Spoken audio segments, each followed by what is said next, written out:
my introduction to the Copa Libertadores video, I talked about how the passion of the fans and the players can be incredibly intense. This leads to some pretty crazy moments and some amazing stories. This is a story of two teams and how their fight for the cup transitioned from the pitch to the courts and back again, with explosive and chaotic results.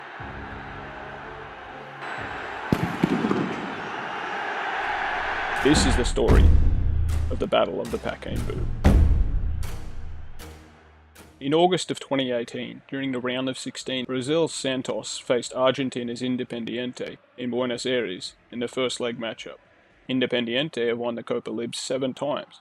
They're the most successful club in the history of the tournament. Santos, former home of such football icons as Pelé, Coutinho, and more recently Neymar, have won the Copa Libertadores 3 times. The Brazilian side is one of the most storied and most successful clubs in the history of the game. The first leg match in Argentina finished 0-0, and by the time the players headed to their dressing rooms, none of them knew that a storm was brewing. Just before the second leg, Independiente's lawyers went to CONMEBOL, the South American football governing body, and accused Santos of breaking the rules of the tournament in the first game. Why? In the first leg matchup, Santos had selected midfielder Carlos Sanchez to start. But back in 2015, when he was with River Plate, the top Argentine side, Sanchez received a red card and a 3-match suspension from CONMEBOL tournament games for aggressively assailing a ball boy. Independiente argued that Sanchez had never served his suspension in full, and so by selecting him for the squad in the first leg match in Buenos Aires, Santos had fielded an ineligible player. So as players and fans were heading to Sao Paulo's Pacaembu stadium for the second leg game, the CONMEBOL disciplinary tribunal was considering Independiente's case. With a 0-0 draw in the first leg, the second leg match would be key. It would decide which team would go through to the quarterfinals. And then the storm clouds grew larger. CONMEBOL's disciplinary tribunal agreed with Independiente's lawyers, and they handed down their punishment hours before the game in Brazil. They ruled to change the result of the first leg score from 0-0 to 3-0 in favour of Independiente. Suddenly Santos went from being even with Independiente to being 3 goals behind. Now they were in trouble. They needed 4 goals to go through to the quarterfinals. The consequences were obvious to the fans. When they had bought tickets and crowded into the stadium, they had been excited and enthused, but as they heard about the decision, they were angry, disbelieving, but still defiant, desperately hopeful. Santos players, too, thought they could defeat the odds and through skill and discipline overcome what they saw as an unfair ruling, even before the ref blew the whistle to open the second leg match, to decide it. Everyone was on edge. The first foul occurred just 15 seconds into the game. 2 more fouls followed in less than 2 minutes.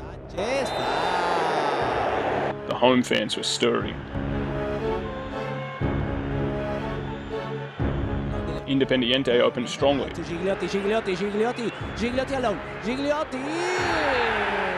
Santos countered. The first 10 minutes were box to box.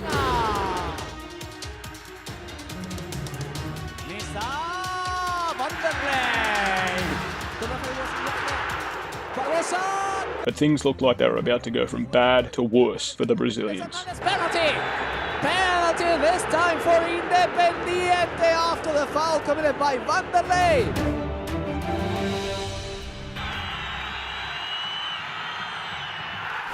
Vanderlei saves Santos.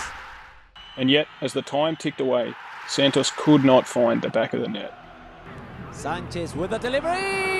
The header missed by Gustavo Henrique. By the time the 80th minute rolled around, the crowd knew they were about to lose.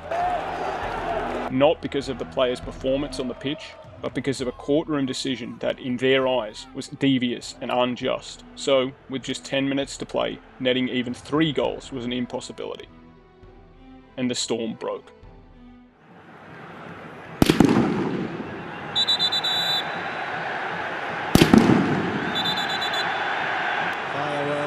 Getting started at the Pacaembu Stadium. Fans began by throwing flares and smoke bombs at the Independiente bench and continued as they battled police. Set off pyrotechnics in the stands and even tried to storm the pitch.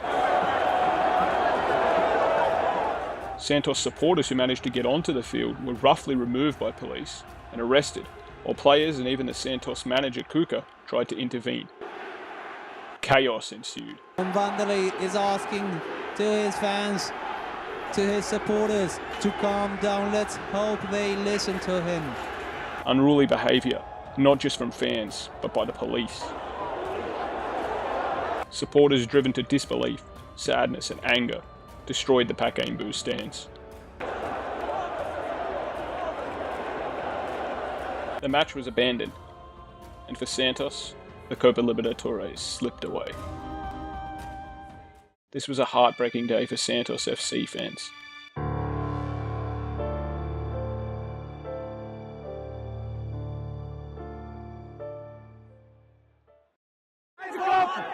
Rodrigo, the 17-year-old striker, told reporters, "This is shameful. These fans are totally right. We went to Argentina, played as hard as we could, drew 0-0, then arrived here losing 3-0. CONMEBOL is responsible." The official Santos Twitter page expressed the club's view accordingly. On the field, 0-0 on aggregate. In court, Santos 0, Independiente 3. Thank you for your unconditional support, Santos Nation. Santos also posted a link to a statement by right-back Victor Ferraz, which summarised the club's feelings.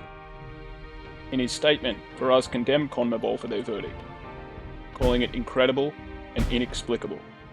CONMEBOL had given the quarter-final spot to Independiente, and Ferraz said the decision had made him consider retirement. CONMEBOL officials were the cause of the chaos on the pitch, said Ferraz.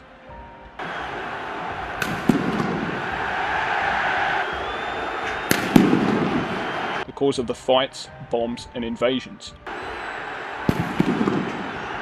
But were not present to see the war they had caused by their irresponsible, last-minute decision.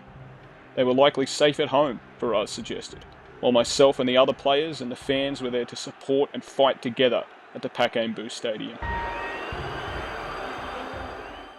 Santos FC also said via its official website that the club would not accept the decision, that there is no legal basis for CONMEBOL's ruling. They vowed to appeal to the Court of Arbitration for Sport, the CAS, a high-level arbitration body for sporting disputes. The way I see things is that Santos didn't condone the violence, but saw it more as righteous indignation. The fans are devoted to their team. And their outburst was, in the minds of the players and the club, if not justified, then at least understandable. While unruly conduct isn't necessarily a good thing, the fights at the Pacaembu and the reaction of the Santos players, fans and club shows how much the Copa Lib means to those who fight for it and those who follow it.